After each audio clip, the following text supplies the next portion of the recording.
Bonjour, bah ça y est, je me lance dans la vidéo du petit battleur, hein, parce que je l'avais pas faite. Je vous ai proposé l'article il y a quelques jours, mais je m'étais pas lancée dans la vidéo et j'avais bien envie de le faire.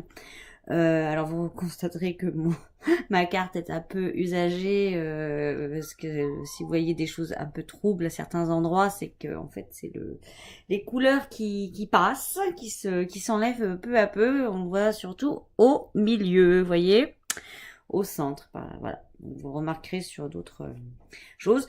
Donc ça nous permet de regarder ensemble, les éléments que j'ai annotés, que vous connaissez peut-être, mais bon, tout simplement les outils qu'on a donc sur la table, le couteau, le sac, le sou qu'il a dans la main droite, donc au niveau de son nombril, donc montrant bien quelque part l'énergie créatrice qui vient de soi, le nombril, c'est quand même un bel emblème pour montrer ce qui vient de nous, et la baguette qu'il tient de sa main gauche, et qu'il pointe vers vers le ciel, en tout cas vers le haut, et un peu dans la continuité, vous voyez, de ce denier, comme si on avait les outils, l'impulsion et la métamorphose quelque part. Alors pas la métamorphose de soi, mais la créativité, la création, le fait de se lancer et d'innover, de créer des choses. En ce sens-là, le battleur, il est, à mon sens, créateur. Voilà. On voit bien donc qu'il y a, enfin, on ne voit que, j'ai envie de dire, 3 pieds de cette table. On n'en voit pas le bout. On est même, je suis toujours un peu sceptique aussi sur l'effet de, comment dire, de l'horizon quoi de cette table. On peut donc la supposer instable. Bon, à 3 pieds comme ça, elle tiendrait pas du tout. Mais voilà, ça renforce le côté instable et surtout éventuellement du coup de l'idée de pas être sûr de soi, de pas vouloir se lancer, de pas oser utiliser tous ces outils, tout ce qui se trouve sur cette table, et ne pas aller dans une création et vers quelque chose d'autre que ce que l'on connaît. Donc on voit bien qu'il a un costume de toutes les couleurs. Donc on retrouve, alors, dans le tarot de Marseille Grimaud, il y a vraiment un peu de couleurs qui sont exploitées. Il y a le rouge, le bleu, le jaune, du blanc et du couleur chair. Donc là on trouve le blanc à 2 endroits, sur le haut des cheveux et sur le col. Donc il me semble que le blanc c'est de mémoire c'est aussi le signe de la pureté. Il a donc un costume de toutes les couleurs. Ses chaussures ne sont absolument pas à l'identique. Le bleu, c'est tout ce qui va être le féminin, la réceptivité, les émotions, du coup, enfin l'intuition, je vais dire. Et le rouge, c'est plus l'action. Donc, on a quand même de l'action qui domine au niveau de la tête. Et d'une manière générale, je trouve dans l'ensemble du costume, parce qu'on en a et sur les manches, sur le buste et les jambes. Alors qu'on n'a pas le jaune, on l'a pas partout. Alors là, j'ai un trou de mémoire. Le doré, je sais plus trop ce que c'est. Peut-être un peu sacré, mais je ne suis pas certaine. Je retournerai voir. Je vous dirai ça lors de la prochaine vidéo et d'une prochaine carte. En tout cas, il a un chapeau donc énorme qui prend pratiquement toute la largeur de la carte, qui a la forme de l'infini, comme la carte de la force, en tout cas traditionnelle, que l'on verra dans peu de temps, puisque c'est la carte que je vais étudier dans la foulée après ce battleur. Donc on en reparlera peut-être à ce moment-là. Et vous voyez bien que il a son chapeau déborde, on va dire, de la carte. Donc ça montre aussi sa volonté de puiser dans ce qui est terrestre et concret pour aller se découvrir vers quelque chose de à la fin spirituel, puisque le battleur à un moment donné va arriver à l'étape du monde. C'est dans un moment, certes, là, mais quelque part, c'est signe de ça aussi, quoi, là, cette carte. Alors, son regard est tourné vers le passé, hein, puisque, donc, si jamais si jamais vous ne le savez pas, on considère que dès que on regarde sur la gauche, donc sur la gauche, moi, si je regarde la carte telle qu'elle est là, donc par là vers la gauche, c'est le passé. Dans ce sens-là, choup comme ça, le futur, l'avenir. Donc c'est quelqu'un qui crée, mais il est quand même tourné vers le passé. Et voilà, tout simplement. Il est actif, hein, quand même d'une certaine manière, puisqu'il est probablement en train de manipuler tous ces petits outils. Voilà. Qu'est-ce que je peux vous dire de plus sur ce battleur par rapport à la description? Bon, alors il est jeune, hein, c'est ce que j'ai écrit aussi sur le blog. On repère cette jeunesse aussi avec les boucles. Il y a une forme d'innocence et puis aussi de pureté qui ressort, je trouve, à ce niveau-là. Donc concrètement, que signifie ce battleur? Eh bien, c'est tout ce qui va être début, démarrage, lancement, créativité, création, mais dans les prémices d'un projet ou dans les tout débuts, en tout cas. Et donc ça peut s'appliquer à une relation, donc ça peut être le début d'une relation, qu'elle soit amicale, sentimentale, donc relationnelle, on va dire d'une manière générale. Ça peut être un nouveau travail que quelqu'un, voilà, ça y est, commence, mais ça peut être aussi la nature du travail qui peut être courte, d'une certaine manière courte parce que jeune, et ce qui peut être court, ça peut être un stage, ça peut être un CDD, non pas un CDI, donc ça peut être un apprentissage, enfin ou voilà, donc le stage, donc ça peut être apprenti, ou ça peut être aussi des petits boulots d'étudiants par exemple, j'ai envie de dire, quand on bosse comme on peut pour gagner un peu d'argent et puis en même temps on se construit dans la vie. Donc c'est aussi tout ce qui peut permettre ce genre de choses. Voilà ce que je peux vous dire sur le battleur. Si, alors là je vous ai parlé surtout des côtés, on va dire positif. Alors après, avoir un stage c'est pas forcément positif, surtout si on veut un CDI. Donc voilà, ça c'est pas forcément des notions positives. Mais par contre, dans ce qui va être vraiment négatif, c'est dans la notion de manipulation ou dans la notion de ne pas se lancer, de ne pas oser, de ne pas se faire confiance à ce petit sou qu'il a au centre de lui. Donc du coup, il peut aussi, pour obtenir quelque chose, parce qu'il est dans une forme de volonté, ce battleur, pour obtenir certaines choses, il va avoir recours à tout ce qui va être escroquerie, manipulation, mensonge, ce genre de choses. Et je trouve le meilleur moyen mnémotechnique pour s'en souvenir en regardant cette carte, c'est que ce personnage représente vraiment les petits vendeurs à la sauvette qui nous font qui mettent des dés sous un gobelet et où les gens parient. Bon, j'ai jamais joué à ça donc je sais pas comment ça fonctionne, mais en gros ça donne ce genre de choses là. Donc voilà le côté aussi négatif, on va dire, de ce battleur. Voilà. Alors, je vais en profiter pour vous montrer quelques autres cartes de battleurs d'autres jeux. Alors, je vais commencer par vous montrer un tarot des Visconti, qui est là où du coup, alors je vais juste lui le remettre par là, hop, lui je vais le mettre plus au centre pour que vous puissiez le voir.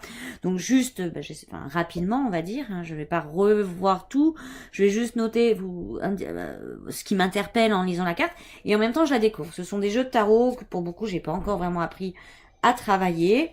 Donc je me suis dit que c'était l'occasion. En tout cas, on a un battleur qui là est assis. Une fois de plus, regardez, on ne voit pas tous les pieds de la table puisqu'on ne voit pas le pied qui se trouve là-bas au fond. Le corps du battleur est tourné vers la gauche et non vers la droite, donc là c'est entre guillemets similaire. Nettement moins d'outils se trouvent sur cette table. D'ailleurs, ce truc blanc, j'ai du mal à comprendre ce que c'est. Mais en tout cas, on repère le couteau, des deniers, Là, moi, j'imagine que c'est le gobelet, une sorte de gobelet doré. Par contre, j'ai du mal, si c'est le sac, là, je vois pas trop. Et la baguette, eh ben, vous voyez, je la vois seulement à l'instant, la baguette. Elle est toute fine. Elle se confond quasiment dans le costume de ce personnage, puisqu'en fait, c'est une longue baguette qu'il tient effectivement dans la main gauche, tout comme le battleur de Grischerimo. Et elle est beaucoup plus longue. Et elle se dirige aussi, vous voyez qu'elle est proche du denier, hein, comme là on a, et se dirige comme ça vers le haut. Le personnage n'a pas tout à fait le même chapeau, mais on retrouve un petit peu, je trouve, le symbole de l'infini. Mais je ne saurais pas dire si on peut considérer que c'est là ou pas. Il est en chaussons. Par contre, là, on a un costume à dominante vraiment rouge. Donc, ça, pour moi, ça confirme bien quand même que le terme d'action, de dynamisme, d'énergie est quelque chose de vraiment primordial dans cette carte. Voilà. Donc ça c'est les Visconti. J'essaierai de tout noter correctement dans la légende. Alors, je vais la mettre là, comme ça je laisse à chaque fois l'original. Alors, on va passer donc je vais vous en montrer une qui est complètement différente, qui vient d'un tarot qui s'appelle le tarot chinois. Donc voilà, je vous la présente. Donc là, on a quelqu'un qui est tourné vers le passé également. J'ai du mal, il y a tellement de détails dans cette carte que j'ai du mal à voir ce qu'il tient exactement entre ses mains, donc je ne saurais dire. Quoi qu'il en soit, il y a des objets, je pense que là il y a une grande épée, je suis pas sûre de voir la baguette, dans le sens bâton-baguette, mais il doit bien y en avoir un. Et on a l'impression qu'il est en train, pour le coup, de créer, plus que je trouve, dans les deux précédentes carte. On le voit, on ne voit pas le bas de son corps et la table a disparu. Voilà. Je tourne. Alors ici, tac tac tac, je réfléchis par rapport au nom des cartes que j'ai sous les yeux. Alors je vais vous prendre celle-ci que vous avez, je sais pas si on l'avait vu, mais c'est le Tchekoli que j'avais utilisé pour le Move Challenge qu'on a fait au mois d'août avec Candice. Donc là, donc le Tchekoli, c'est toujours des petites filles. Donc cette carte s'appelle effectivement le Battler. On a une petite fille qui a des pieds de chat, une queue de chat, et qui a dans sa main, pour le coup, un grand bâton. Là on peut apparenter à la baguette, et au niveau de son visage, ça se termine en visage de tigre ou de chat, d'ailleurs je sais pas trop. Elle a les oreilles, et posée par terre une cage avec un oiseau. Alors là, je dois vous avouer, il y a très peu de couleurs, hein, le rouge de l'oiseau, et sinon c'est une carte, c'est pas un défaut de la vidéo, c'est vraiment très gris, quoi. C'est que des nuances de gris sur cette carte. Donc on retrouve pas du tout ni la table ni les outils. Les outils, c'est uniquement ce bâton. Après, l'énergie peut-être de la carte ou traditionnelle, on la retrouve peut-être dans le chat, dans l'énergie du chat, de l'animal qui est un peu sauvage et qui va aller, qui est à la fois sauvage et pas sauvage, hein, selon les chats. Mais oui, il peut y avoir peut-être une énergie. Est-ce que je peux retirer autre chose? Ce que je pense aussi, c'est qu'on peut... Moi, cette carte, pour le coup, me fait ressortir beaucoup aussi le côté peut-être manipulation, ou les choses qu'on ne voit pas, dont on ne s'aperçoit pas, avec ce masque qui cache l'œil de la petite fille, enfin un des yeux, pardon, je veux dire un des yeux, je vous confirme ce que je dis, ou comme si on n'osait peut-être pas aller de l'avant, ou on se cache derrière quelque chose pour faire les choses, et peut-être qu'on n'ose pas les signer, et qu'on est peut-être dans une forme de manipulation. Je ne sais pas quoi en penser d'autre, vous pourrez peut-être me dire ce à quoi ça vous fait penser. Alors, carte suivante, on en a deux, j'en ai deux qui... on change de nom, c'est les noms vraiment qu'on retrouve la plupart du temps dans le Rider-Waite. J'ai donc l'illusionniste. Alors là, le nom n'est pas indiqué, mais je sais qu'elle était, enfin, non, elle est pas indiquée, mais c'est vrai que ça me fait penser à ça. Donc on a le 1, et on a vraiment un prestidigitateur. C'est le magicien là, c'est vraiment un magicien qui nous est représenté avec l'épée, on retrouve la baguette, le sou qui est posé à terre et une coupe sur le côté. Et on a une ambiance un peu de cabaret, je vous fais mon tour de passe-passe, regardez, laissons la magie œuvrer et s'exprimer, j'ai envie de dire. Donc là on retrouve les 4 éléments vraiment des familles on verra pour les mineurs. Ce qui n'était pas le cas, je trouve, dans ce battleur-là, par exemple, dans le Tchécoli. Alors, autre carte où on est dans une ambiance de magicien, mais la carte s'appelle l'illusionniste, c'est celle des fées victoriennes. Donc là, il est pieds nus. Il regarde tous à gauche quand même, surtout à part le Tchécoli. Le Tchécoli, il nous regarde presque de face, mais il se cache. Donc ouais, j'essaie de réfléchir à ce que j'ai dit.